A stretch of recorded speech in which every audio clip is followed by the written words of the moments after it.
चतुर्भुजम् प्रसन्नवदनं ध्यायेत् सर्वविघ्नोपशान्तये। व्यासं वसिष्ठनप्तारं शक्तेः पौत्रमकल्मषम् पराशरात्मजं वन्दे शुकतातं तपोनिधिम्। व्यासाय विष्णुरूपाय व्यासरूपाय विष्णवे नमो वै ब्रह्मनिधये वासिष्ठाय नमो नमः। अविकाराय शुद्धाय नित्याय परमात्मने सदैकरूपरूपाय विष्णवे सर्वजिष्णवे यस्य स्मरणमात्रेण जन्म संसारबन्धनात् विमुच्यते नमस्तस्मै विष्णवे प्रभविष्णवे। ॐ नमो विष्णवे प्रभविष्णवे। श्रीवैशम्पायन उवाच श्रुत्वा धर्मानशेषेण पावनानि च सर्वशः युधिष्ठिरः शान्तनवं पुनरेवाभ्यभाषत। श्रीयुधिष्ठिर उवाच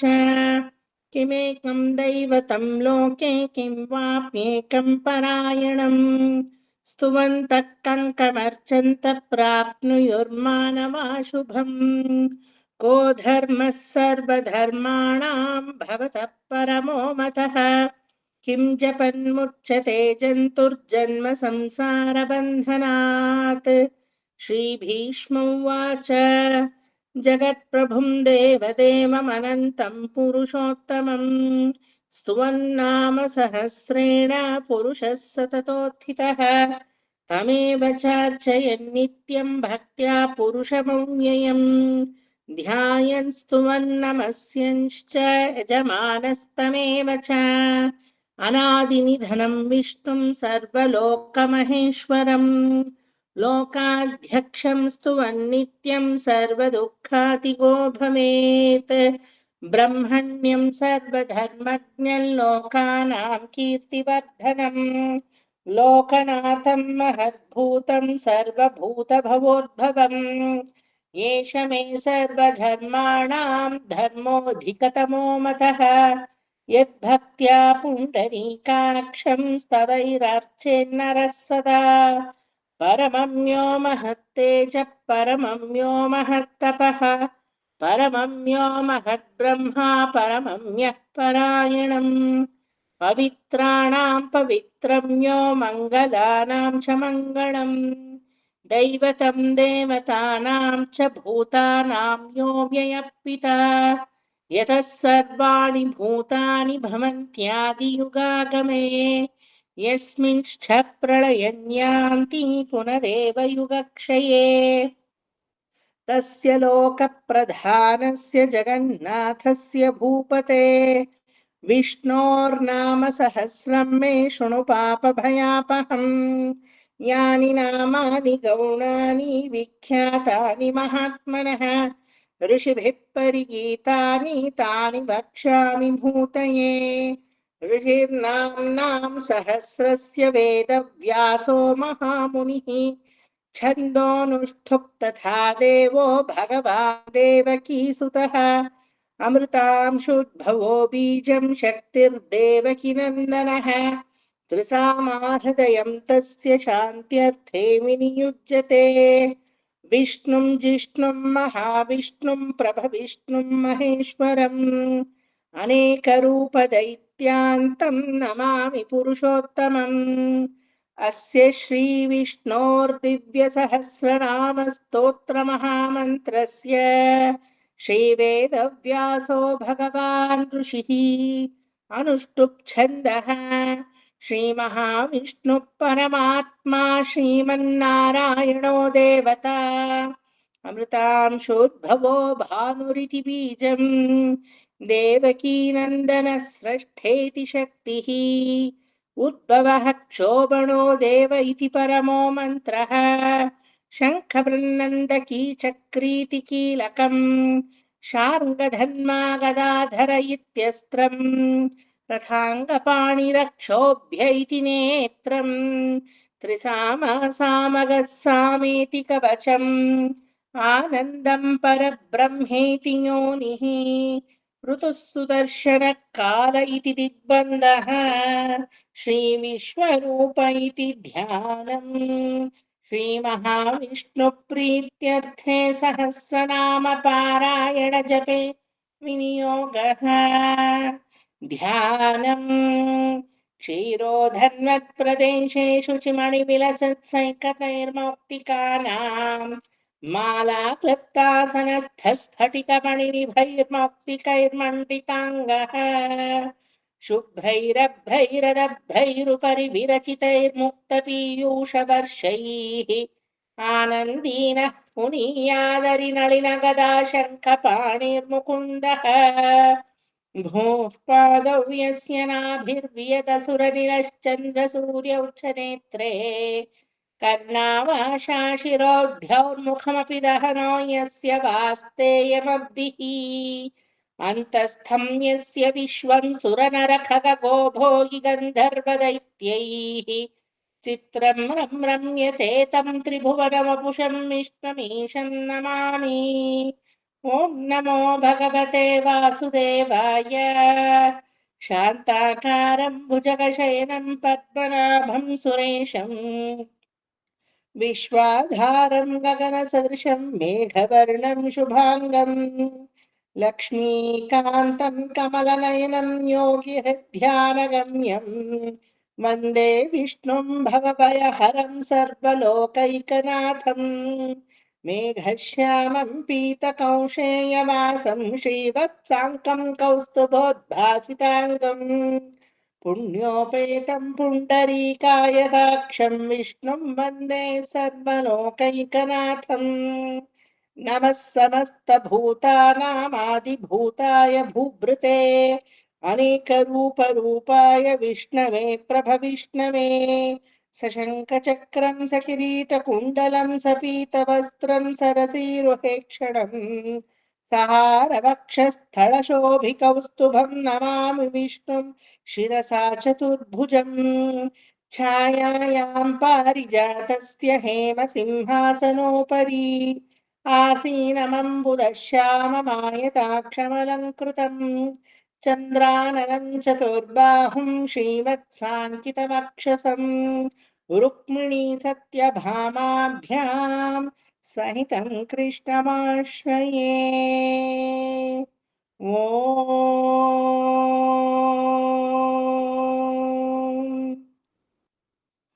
विश्वं विष्णुर्वषट्कारो भूतभव्यभवत्प्रभुः भूतकृद्भूतवृद्भावो भूतात्मा भूतभावनः भूतात्मा परमात्मा च मुक्तानां परमागतिः अव्ययः पुरुषः साक्षी क्षेत्रज्ञोऽक्षर एव च योगो योगविदां नेता प्रधानपुरुषेश्वरः नारसिंहवपुः श्रीमान् केशवः पुरुषोत्तमः सर्वशिवस्थाणुर्भूताधिर्निधिरव्ययः सम्भवो भावनो भक्ता प्रभव प्रभुरीश्वरः स्वयंभूशम्भुरादित्यः पुष्कराक्षो महास्वनः अनादिनिधनो धाता विधाता धातुरुत्तमः अप्रमेयो हृषीकेशः पद्मनाभो मरप्रभुः विश्वकर्मा मनुस्त्वष्टा स्थविष्ठस्तविरो ध्रुवः अग्राह्यः शाश्वतः कृष्णो लोहिताक्षप्रदर्दनः प्रभूतस्त्रिककुब्धामा पवित्रं मङ्गलं परम् ईशानप्राणदप्राणो ज्येष्ठः श्रेष्ठः प्रजापतिः हिरण्यगर्भो भूगर्भो माधवो मधुसूदनः ईश्वरो विक्रमी धन्वी मेधावी विक्रमक्रमः अनुत्तमो दुराधर्ष कृतज्ञकृतिरात्मवान् सुरेशः शरणं शर्मा विश्वरेता प्रजाभवः अहत्संवत्सरो व्यालप्रत्ययः सर्वदर्शनः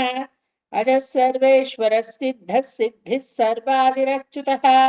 वृषाकपिरमेयात्मा सर्वयोगविनिसृतः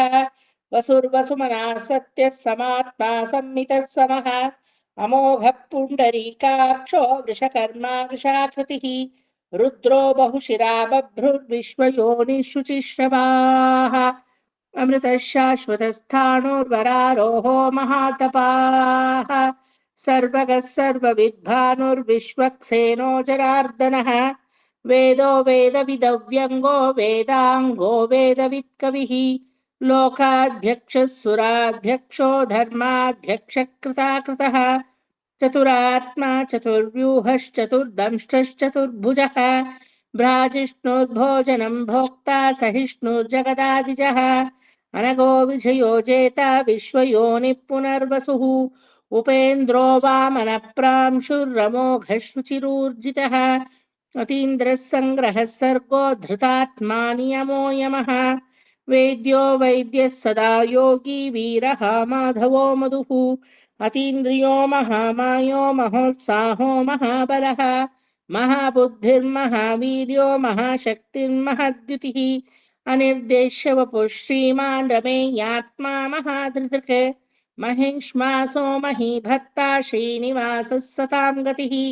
अनिरुद्धः सुरानन्दो गोविन्दो गोविदाम्पतिः मरीचिर्दमनो हंसः सुपर्णो भुजगोत्तमः हिरण्यनाभः सुतपाः पद्मनाभः प्रजापतिः अमृत्युः सर्वधृक्सिंहः सन्धाता सन्धिमान् स्थिरः अजो दुर्मर्षणः शास्ता विश्रुतात्मा सुरारिः गुरुर्गुरुतमो धामः सत्यः सत्यपराक्रमः निमिषो निमिषस्रग्वी वाचस्पतिरुदारधीः अग्रणीर्ब्राह्मणी श्रीमान् न्यायो नेता समीरणः सहस्रमूर्धा विश्वात्मा सहस्राक्षः सहस्रपात् आवर्तनो निवृत्तात्मा संवृतः सम्प्रमर्दनः अहत्सम्मर्तको वह्निरनिलो धरणीधरः सुप्रसाद प्रसन्नात्मा विश्वधृक् विश्वभुग् विभुः सत्कर्ता सत्कृतः साधुर्जह्नुर्नारायणो नरः असङ्ख्येयो प्रमेयात्मा विशिष्टः शिष्टकृच्छुचिः सिद्धार्थः सिद्धसङ्कल्पः सिद्धिरः सिद्धिसाधनः वृषाही वृषभो विष्णुर्वृषपर्वा वृषोदरः वर्धनो वर्धमानश्च विविक्तः श्रुतिसागरः सुभुजो दुर्धरो वाग्मी महेन्द्रो वसुदो वसुः नैकरूपो बृहद्रूपः शिपिविष्टप्रकाशनः ओजस्तेजोद्युतिधर प्रकाशात्मा प्रतापनः रुद्धस्पष्टाक्षरो मन्त्रश्चन्द्रांशुर्भास्करद्युतिः अमृतांशुर्भवो भानुः शशबिन्दुः सुरेश्वरः औषधं जगतः सेतुः सत्यधर्मपराक्रमः भूतभव्य भवन्नाथ पवनः पावनोन्नलः कामः कामकृत्कान्तः कामः कामप्रदः प्रभुः युगादिकृद्युगावर्तो नैकमायो महाशनः अदृश्यो व्यक्तरूपश्च सहस्रजितनन्तजित् इष्टो विशिष्टः शिष्टेष्टः शिखण्डीनकुशो वृषः क्रोधः क्रोधकृत्कर्ता विश्वबाहुर्महीधरः अच्युत प्रथित प्राण प्राणतो वासमानुजः अपां निधिरधिष्ठानमप्रमत्त प्रतिष्ठितः स्कन्द स्कन्दधरो धुर्यो वरदो वायुवाहनः वासुदेवो बृहद्भानुरादिदेवः पुरन्दरः अशोकस्तारणस्तारः शूरः शौरिर्जनेश्वरः अनुकूलः शतावर्तः पद्मी पद्मनिभेक्षणः पद्मनाभोरविन्दाक्ष पद्मगर्भः शरीरभृत् महर्दिर्वृद्धो वृद्धात्मा महाक्षो गरुडध्वजः अतुलः शरभो भीमः समयज्ञो हविर्हरिः सर्वलक्षणलक्षण्यो लक्ष्मीवान् समितिञ्जयः विक्षरोरोहितो मार्गो हेतुर्दामोदरः सहः महीधरो महाभागो वेगवानमिताशरः उद्भवः क्षोभणो देवः श्रीगर्भः परमेश्वरः करणं कारणं कर्ता विकर्ता गहनो गुहः व्यवसायो व्यवस्थानः संस्थानस्थानदो ध्रुवः परद्धिर्परमस्पष्टस्तुष्टः पुष्टः शुभेक्षणः रामो विरामो विरतो मार्गो नेयो नयोन्नयः वीरः शक्तिमतां श्रेष्ठो धर्मो धर्मविदुत्तमः वैकुण्ठः पुरुषः प्राणः प्राणदः प्रणवपृतुः हिरण्यगर्भः शत्रुघ्नो व्याप्तो वायुरधोक्षजः ऋतुः सुदर्शनः कालः परमेष्ठी परिग्रहः उग्रः संवत्सरो दक्षो विश्रामो विश्वदक्षिणः विस्तारस्थावरस्थाणुप्रमाणम् बीजमव्ययम् अर्थोऽनर्थो महाकोशो महाभोगो महाधनः अनिर्विण्णस्तविष्टो भूर्धर्मयूपो महामखः नक्षत्रनेमिर्नक्षत्री क्षमः क्षामः समीहनः यज्ञैज्यो महेज्यश्च क्रतुः सत्रम् सताम् गतिः सर्वदर्शी विमुक्तात्मा सर्वज्ञो ज्ञानमुत्तमम् सुवृतः सुमुखः सूक्ष्मः सुघोषः सुखदः सुहृत् मनोहरोचितः क्रोधो वीरबाहुर्विदारणः स्वापनः स्ववशो व्यापी नैकात्मा नैककर्मकृत् वत्सरो वत्सलो वत्सी रक्तगर्भो धनेश्वरः धर्मकृद्धर्मी सदसक्षरमक्षरम् अविज्ञाता सहस्रांशुर्विधाता कृतलक्षणः गभस्तिनेमिः सत्त्वस्थः सिंहो भूतमहेश्वरः आदिदेवो महादेवो देवेशो देवभृद्गुरुः उत्तरो गोपतिर्गोप्ता ज्ञानगम्यः पुरातनः शरीरभूतभृद्भोक्ता कपीन्द्रो भूरि दक्षिणः सोमपोऽमृतपः सोमः पुरुजित्पुरुषत्तमः विनयो जयः सत्यसन्धो दाशार्हः सात्वतां पतिः जीवो विनयिता साक्षी मुकुन्दोऽमितविक्रमः अम्भो निधिरनन्तात्मा महोदधिशयोऽन्तकः अजो महार्हः स्वाभाव्यो जितामित्रप्रमोदनः आनन्दो नन्दनो नन्दः सत्यधर्मात्रिविक्रमः महर्षि कपिलाचार्य कृतज्ञो मेदिनीपतिः त्रिपदस्त्रिदशाध्यक्षो महाशङ्गकृतान्तकृत् महावराहो गोविन्दः सुषेण कनकाङ्गदी गुह्यो गभीरो गहनो गुप्तश्चक्रगदाधरः मेधास्माङ्गोजितः कृष्णो दृढः सङ्कर्षणोच्युतः वरुणो वारुणो वृक्षः पुष्कराक्षो महामनाः भगवान् भगहानन्दी वनमाली हलायुधः आदित्यो ज्योतिरादित्यः सहिष्णुर्गतिसत्तमः सुधन्वा खण्डपरशुर्दारुणो द्रविणप्रदः दिवस्पृक्सद्वधग्व्यासो वाचस्पतिरयो निजः त्रिसामासामगः सामनिर्वाणम् भेषजम्बिषक् सन्न्यासकृच्छमः शान्तो निष्ठा शान्तिपरायणम् शुभाङ्गः शान्तिदः स्रष्टा कुमुदः कुवलेशयः गोहितो गोपतिर्गोप्ता वृषभाक्षो वृषप्रियः अनिवर्ती निवृत्तात्मा संक्षेप्ताक्षेमकृच्छिवः श्रीवत्सपक्षा श्रीवास श्रीपति श्रीमताम्बरः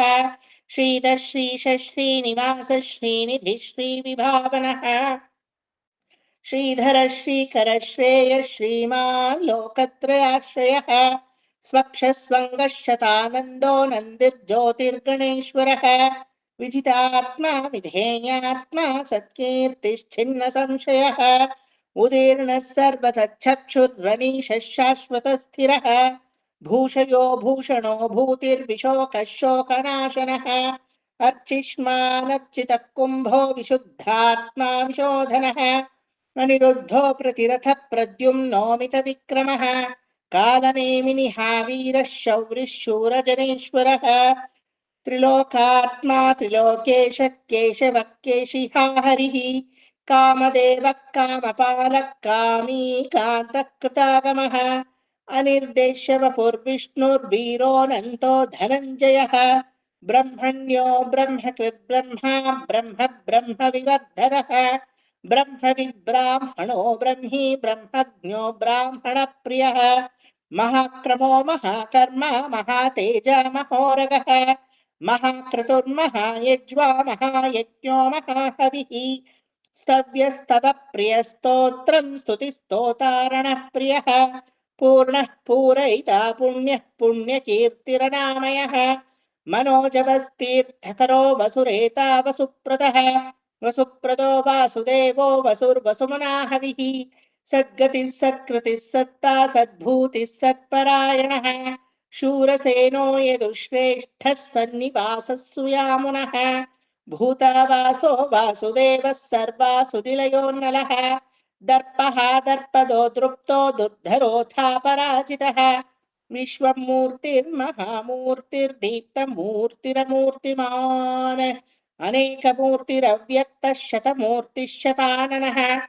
एकोनैकः सदक्तः किं यत्तत्पदमनुत्तमम् लोकबन्धुर्लोकनाथो माधवो भक्तवत्सलः सुवर्णवर्णो हेमाङ्गो वराङ्गश्चन्दनाङ्गदी वीरः विषमः शून्यो घृताशीरचलश्चलः अमानीमानदो मान्यो लोकस्वामी त्रिलोकधृत् सुमेधा मेधजो धन्यः सत्यमेधाधराधरः तेजो वृषोद्युतिधरः सर्वशस्त्रभृताम्बरः प्रग्रहो निग्रहो व्यग्रो नैकशृङ्गो गदाग्रजः चतुर्मूर्तिश्चतुर्बाहुश्चतुर्व्यूहश्चतुर्गतिः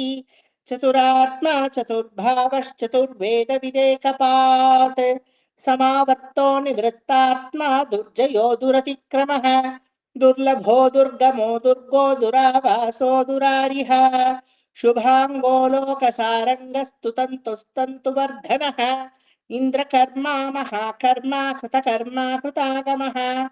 उद्भवः सुन्दरः सुन्दो रत्ननाभः सुलोचनः अर्को वाजसनः शृङ्गी जयन्तः सर्वविजयी सुवर्णबिन्दुरक्षोभ्यः सर्वभागीश्वरेश्वरः महाह्रदो महागर्तो महाभूतो महानिधिः कुमुदः कुन्दरः कुन्दः पर्जन्यः पावनो नलः कामः कामकृत्कान्तः कामः कामप्रदप्रभुः युगादिकृत् अमृतांशोऽमृतवपुः सर्वज्ञ सर्वतोमुखः सुलभः अमृतांशोऽमृतवपुः सर्वज्ञः सर्वतोमुखः सुलभः सुवृतः सिद्धः शत्रुजिच्छत्रुतापनः न्यग्रोधोदुम्बरोऽश्वत्थश्चाणूरान्द्रनिषूदनः सहस्रार्चिः सप्तजिह्वः सप्तैधा सप्तवाहनः अमूर्तिरनघोचिन्त्यो भयकृद्भयनाशनः अणुबृहत्कृशस्थूलो गुणभृन्निर्गुणो महान् अधृतस्वधृतस्वास्य प्राग्वंशो वंशवर्धनः भारभृत्कथितो योगी योगीशः सर्वकामदः आश्रमः श्रमणः क्षामः सुपर्णो वायुवाहनः धनुर्धरो धनुर्वेदो दण्डो दमयितादमः अपराजितः सर्वसहो नियन्ता नियमो यमः सत्त्ववान् सात्विकः सत्यः सत्यधर्मपरायणः अभिप्राय प्रियार्होर्ह प्रियकृत्प्रीतिवर्धनः विहाय सगनिर्ज्योतिः सुरुचिर्हुतभुग्विभुः रविर्विरोचनः सूर्यः सविता रविलोचनः अनन्तो हुतभुग्भोक्ता सुखदो नैकजोग्रजः अनिर्विण्णः सदामर्षि लोकाधिष्ठानमद्भुतः सनातनसमः कपिलः कपिरव्ययः स्वस्ति स्वस्ति कृत् स्वस्ति स्वस्ति भुक् स्वस्ति दक्षिणः अरौद्रः कुण्डली चक्री विक्रम्योचितशासनः शब्दादिगः शब्दसः शिशिरः शर्वरीकरः अक्रूरपेशलो दक्षो दक्षिणः क्षमणाम्बरः विद्वत्तमो वीतभयः पुण्यः श्रवणकीर्तनः उत्तारणो दुष्कृतिः पुण्यो दुःस्वप्ननाशनः वीरहारक्षणः सन्तो जीवनपर्यवस्थितः अनन्तरूपोऽनन्तश्रीर्जितमन्युर्भयापहः चतुरश्रो गभीरात्मा विदिशो व्यादिशो दिशः अनादिर्भूर्भुवो लक्ष्मी सुमीरो रुचिराङ्गदः जननो जनजन्मादिर्भीमो भीमपराक्रमः आधारनिलयो धाता पुष्पहासप्रजागरः ऊर्ध्वगः सत्पथाचार प्राणदप्रणवप्पणः प्रमाणं प्राणनिलय प्राणभृत्प्राणजीवनः तत्त्वं तत्त्वविदेकात्मा जन्म मृत्युजरातिगः भूर्भुवः स्वस्तुरस्तारः सविता प्रपितामहः यज्ञो यज्ञपतिर्यज्वा यज्ञाङ्गो यज्ञवाहनः यज्ञवृद्यज्ञकृद्यज्ञी यज्ञभुग्यज्ञसाधनः यज्ञार्थकृद्यज्ञगुह्यमन्नमन्नादयेव च आत्मयोनिः स्वयं जातो वैखानः सामगायनः देवकीनन्दनः स्रष्टा क्षितीशः पापनाशनः शङ्खबृन्नन्दकी चक्री शार्ङ्गधन्वा गदाधरः रथाङ्गपाणिरक्षोभ्यः सर्वप्रहरणायुधः सर्वप्रहरणायुधवों नम इति वनमाली गदीशार्ङ्गी शङ्खी चक्री चरन्दकी श्रीमान्नारायणोर्विष्णुर्वासुदेवोऽभिरक्षतु वनमाली गदीशार्ङ्गी शङ्खी चक्री चरन्दकी श्रीमान्नारायणोर्विष्णुर्वासुदेवोऽभिरक्षतु वनमाली गदीशार्ङ्गी शङ्खी चक्री चनन्दकी श्रीमान्नारायणोर्विष्णुर्वासुदेवोऽभिरक्षतु वनमाली गदीशार्ङ्गी शङ्खी चक्री चनन्दकी श्रीमान्नारायणोर्विष्णुर्वासुदेवोऽभिरक्षतु वनमाली गदीशार्ङ्गी शङ्खी चक्री चनन्दकी श्रीमान्नारायणोर्विष्णुर्वासुदेवोऽभिरक्षतु वनमाली गदीशार्ङ्गी शङ्खी चक्री चरन्दकी श्रीमान्नारायणोर्विष्णुर्वासुदेवोऽभिरक्षतु वनमाली गदीशार्ङ्गी शङ्खी चक्री चरन्दकी श्रीमान्नारायणोर्विष्णुर्वासुदेवोऽभिरक्षतु वनमाली गदीशार्ङ्गी शङ्खी चक्री चनन्दकी श्रीमान्नारायणोर्विष्णुर्वासुदेवोऽभिरक्षतु वनमाली गदीशार्ङ्गी शङ्खी चक्री चनन्दकी श्रीमान्नारायणोर्विष्णुर्वासुदेवोऽभिरक्षतु वनमाली गदीशार्ङ्गी शङ्खी चक्री चरन्दकी श्रीमान्नारायणोर्विष्णुर्वासुदेवोऽभिरक्षतु श्रीवासुदेवोऽभिरक्षतु ॐ नम इतीदं कीर्तनीयस्य केशवस्य महात्मनः नाम्नां सहस्रं दिव्यानामशेषेण प्रकीर्तितम् यैदं शृणुयां नित्यं यश्चापि परिकीर्तयेत् नाशुभं प्राप्नुयात् किञ्चित् सोमुत्रेह च मानवः वेदान्तगो ब्राह्मणस्यात् क्षत्रियो विजयी भवेत् वैश्यो धनसमृद्धः स्यात् शूद्रः सुखमवाप्नुयात् धर्मार्थी प्राप्नुयात् धर्ममर्थार्थी चार्थमाप्नुयात् कामानवाप्नुयात् कामी प्रजार्थी चाप्नुयात् प्रजाम् भक्तिमान्यः सदोत्थाय शुचिः सद्गतमानसः सहस्रं वासुदेवस्य नाम्नाम् एतत् प्रकीर्तयेत् यशः प्राप्नोति विपुलं ज्ञाति प्राधान्यमेव च अचलां श्रियमाप्नोति श्रेयः प्राप्नोत्यनुत्तमम् न भयं क्वचिदाप्नोति वीर्यं तेजश्च विन्दति भवत्यरोगोद्युतिमान् बलरूपगुणान्वितः रोगार्थो मुच्यते रोगात् बद्धो मुच्येत बन्धनात् भयान्मुच्येत भीतस्तु मुच्येतापन्न आपदः दुर्गाण्यतितरत्याशु पुरुषः पुरुषोत्तमम् स्तुवन्नाम सहस्रेण नित्यं भक्तिसमन्वितः वासुदेवाश्रयो मर्त्यो वासुदेवपरायणः सर्वपापविशुद्धात्मा याति ब्रह्म सनातनम् न वासुदेव भक्तानामशुभं विद्यते क्वचित् जन्म मृत्युजरा व्याधि भयं नैवोपजायते इमं स्तवमधीयानः श्रद्धा भक्तिसमन्वितः युज्येतात्मसुखक्षान्ति श्रीधृतिस्मृतिकीर्तिभिः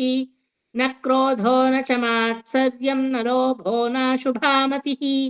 भवन्ति कृतपुण्यानां भक्तानां पुरुषोत्तमे ध्यौसचन्द्रार्कनक्षत्राखं दिशो भूर्महोदधिः वासुदेवस्य वीर्येण विधृतानि महात्मनः ससुरासुरगन्धर्वं स यक्षोरगराक्षसम् जगद्वशे वर्ततेदं कृष्णस्य सचराचरम् इन्द्रियाणि मनोबुद्धिः सत्त्वं तेजो बलं धृतिः वासुदेवात्मकान्याहुः क्षेत्रं क्षेत्रज्ञ एव च सर्वागमानामाचारप्रथमं परिकल्पते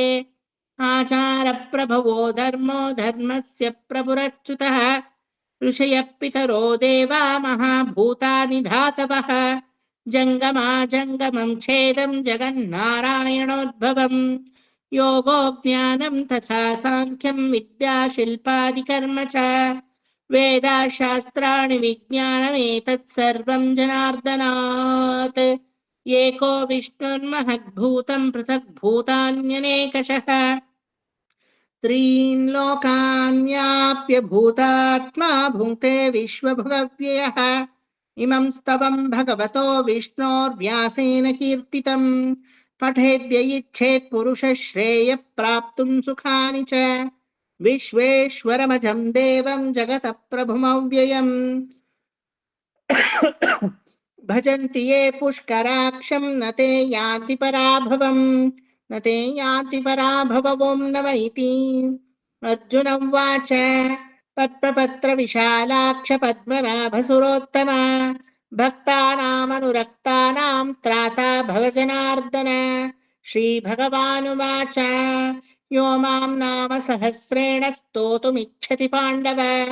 सोऽहमेकेन श्लोकेन स्तुत एव न संशयः स्तुत एव न संशयवों न वैति व्यास उवाच वासनाद्वासुदेवस्य वासितं भुवनत्रयम् सर्वभूतनिवासोऽसि वासुदेव नमोऽस्तु ते श्रीवासुदेव नमोऽस्तु त ॐ नम इति पार्वत्युवाच केनोपायेन लघुना विष्णोर्नाम सहस्रकम् पठ्यते पण्डितैर्नित्यं श्रोतुमिच्छाम्यहं प्रभो ईश्वर उवाच श्रीराम राम रामेति रमे रामे मनोरमे सहस्रनाम तत्तुल्यं राम नाम वरानने श्रीराम राम रामेति रमे रामे मनोरमे सहस्रनाम तत्तुल्यं राम नाम वरानने श्रीराम राम रामेति रमे रामे मनोरमे सहस्रनाम तत्तुल्यं राम नाम वरानने श्रीराम राम रामेति रमे रामे मनोरमे सहस्रनाम तत्तुल्यं राम नाम वरानने श्रीराम राम रामेति रमे रामे मनोरमे सहस्रनाम तत्तुल्यं राम नाम वरानने श्रीराम राम रामेति रमे रामे मनोरमे सहस्रनाम तत्तुल्यं राम नाम वरानने श्रीराम राम रामेति रमे रामे मनोरमे सहस्रनाम तत्तुल्यं राम नाम वरानने श्रीराम राम रामेति रमे रामे मनोरमे सहस्रनाम तत्तुल्यं राम नाम वरानने श्रीराम राम रामेति रमे रामे मनोरमे सहस्रनाम तत्तुल्यं राम नाम वरानने श्रीराम राम रामेति रमे रामे मनोरमे सहस्रनाम तत्तुल्यं राम नाम वरानने श्रीराम नाम वरानन ॐ नम इति ब्रह्मोवाच नमोऽस्त्वनन्ताय सहस्रमूर्तये सहस्रपादाक्षिशिरोरुबाहवे सहस्रनाम्ने पुरुषाय शाश्वते सहस्रकोटियुगधारिणे नमः सहस्रकोटियुगधारिणे नम ॐ नम इति संजय उवाच यत्र योगेश्वर कृष्णो यत्र पार्थो धनुर्धरः तत्र श्रीर्विजयो भूतिर्ध्रुवा नीतिर्मतिर्मम यत्र योगेश्वर कृष्णो यत्र पार्थो धनुर्धरः तत्र श्रीर्विजयो भूतिर्ध्रुवा नीतिर्मतिर्मम श्रीभगवानुवाच अनन्याश्चिन्तयन्तो मां ये जनाः पर्युपासते तेषां नित्याभियुक्तानां योगक्षेमं वहाम्यहम् परित्राणाय साधूनां विनाशाय च दुष्कृतां धर्म संस्थापनार्थाय सम्भवामि युगे युगे आर्ताविषण्णा शिथिलाश्च भीता घोरेषु च व्याधिषु वर्तमानाः संकीर्त्य नारायण शब्दमात्रं विमुक्तदुःखाः सुखिनो भवन्तु कायेन वाचा मनसेन्द्रियैर्वा बुद्ध्यात्मना वा प्रकृते स्वभावात् करोमि यद्यत् सकलं परस्मै श्रीमन्नारायणायेति समर्पयामि हरिः ओम तत्सत् सर्वं श्रीकृष्णार्पणमस्तु। सर्वं श्रीवासुदेवार्पणमस्तु। सर्वं श्रीनारायणार्पणमस्तु। श्रीमते रामानुजाय नमः। श्रीमते निगमान्तमहावेदान्तदेशिकाय नमः। अस्मद्गुरुपरम्परायै नमो नमः। श्रीरङ्गनाथदिव्यमणिपादुकाभ्यां नमो नमः। श्रीरङ्गनायक्यै नमः. Today, if you observe, I had picked up the pitch and also the speed. ಒಂದು ಲೆವೆಲ್ ಜಾಸ್ತಿ ಮಾಡಿದೆ ಇವತ್ತು. You all could cope up, I hope. ಸ್ವಲ್ಪ ಕಷ್ಟ ಆಗಿರಬಹುದು, ಇಲ್ಲ ಅನ್ನಲ್ಲ, but that is how you have to ಹಂತವಾಗಿ. ಅಂದ್ರೆ ಇದೇ ಸ್ಪೀಡು ಇದೇ ಪಿಚ್ಚಲ್ಲೇ ಯಾವಾಗ್ಲೂ ನೀವು ಹಾಡ್ಬೇಕು ಅನ್ನೋ ಯಾವ ರೂಲು ಇಲ್ಲ. ಅಲ್ಲಿವರೆಗೂ ಒಂದ್ಸಲ ರೀಚ್ ಆಗಿ ಪರವಾಗಿಲ್ಲ, we could pick up the speed of MSಮ್ಮ ಅಂಡ್ ಪಿಚ್ ಆಫ್ MSಮ್ಮ ಅಂತ ಸುಮ್ಮನೆ ಒಂದು ಸೆಲ್ಫ್ ಸ್ಯಾಟಿಸ್ಫ್ಯಾಕ್ಷನ್ ಅಷ್ಟೇನೆ ಇದು. ಆಯ್ತಾ? ಆರಾಮಾಗಿ ನಿಧಾನಕ್ಕೆ ನಿಮ್ ಪಿಚ್ಚಲ್ಲಿ ನಿಮ್ ಪೇಸಲ್ಲೇ ನೀವು ಹಾಡಿ. ಯಾಕಂದ್ರೆ ಅದನ್ನ ನಾವು ಕನ್ಸ್ಟೆಂಟ್ ಇಟ್ಕೊಂಡ್ರೆ ಎಲ್ಲಾರ್ಗೂ ತಲೆ ಬಿಸಿ ಆಗುತ್ತೆ. అయ్యో ఎవ్రీ టైం ఇలా పాడాలనా అనిపిస్తుంది. వద్దు, మీరు ఎట్లా పాడతారో అలాగే పాడండి, అలాగే పారాయణం చేయండి. But for only how much we have upgraded ಅನ್ನಕ್ಕೆ ಈ ತರ ದಿನಾ ಮಾಡೋದ್ರಿಂದ ದೇರ್ ಇಸ್ ಅ ವೇರಿಯೇಷನ್. ವಾರದಲ್ಲಿ ಒಂದ್ಸಲ ಅಥವಾ 15 days ಒನ್ಸ್ ಪ್ರಾಕ್ಟೀಸ್ ಮಾಡ್ತೀವಿ ಅಂದ್ರೆ need not be any variation. ಈ ತರ ದಿನ ಈಗ ಮಾಡ್ತಾ ಇರೋದ್ರಿಂದ we get a chance to just vary our way of rendition so that we can improvise on that. Okay, Lakshmi shuru ಮಾಡಿ. ಶ್ರೀದೇವ್ಯುವಾಚ ದೇವದೇವ ಮಹಾದೇವ ತ್ರಿಕಾಲಜ್ಞ ಮಹೇಶ್ವರ ಕರುಣಾಕರ ದೇವೇಶ ಭಕ್ತಾನುಗ್ರಹಕಾರಕ ಅಷ್ಟೋತ್ತರಶತಂ ಲಕ್ಷ್ಮ್ಯಾಃ ಶ್ರೋತುಮಿಚ್ಛಾಮಿ ತತ್ವಶಃ. ಈಶ್ವರ ಉವಾಚ ದೇವಿ ಸಾಧು ಮಹಾಭಾಗ್ಯೇ ಮಹಾಭಾಗ್ಯಪ್ರದಾಯಕಂ ಸರ್ವೈಶ್ವರ್ಯಕರಂ ಪುಣ್ಯಂ ಸರ್ವಪಾಪಪ್ರಣಾಶನಂ ಸರ್ವದಾರಿದ್ರ್ಯಶಮನಂ ಶ್ರವಣಾತ್ ಭುಕ್ತಿಮುಕ್ತಿದಂ ರಾಜ್ಯವೈಶ್ಯಕರಂ ದಿವ್ಯಂ ಗುಹ್ಯಾದ್ ಗುಹ್ಯತರಂ ಪರಂ ದುರ್ಲಭಂ ಸರ್ವದೇವಾನಾಂ ಚತುಷ್ಪುಷ್ಟಿಸ್ಕಳಾಸ್ಪದಂ ಪದ್ಮಾದೀನಾಂ ವರಾಂತಾನಾಂ ನಿಧೀನಾಂ ನಿತ್ಯದಾಯಕಂ ಸಮಸ್ತದೇವ ಸಂಸೇವ್ಯಂ ಅಣಿಮಾಧ್ಯಷ್ಟಸಿದ್ಧಿದಂ ಕಿಮತ್ರ ಬಹುನೋಕ್ತೇನ ದೇವಿ ಪ್ರತ್ಯಕ್ಷದಾಯಕಂ ತವ ಪ್ರೀತ್ಯಾ ಚ ವಕ್ಷ್ಯಾಮಿ ಸಮಾಹಿತಮನಾಶೃಣು. ಅಷ್ಟೋತ್ತರಶತಂ ಸಾಸ್ಯ ಮಹಾಲಕ್ಷ್ಮೀಸ್ತು ದೇವತಾ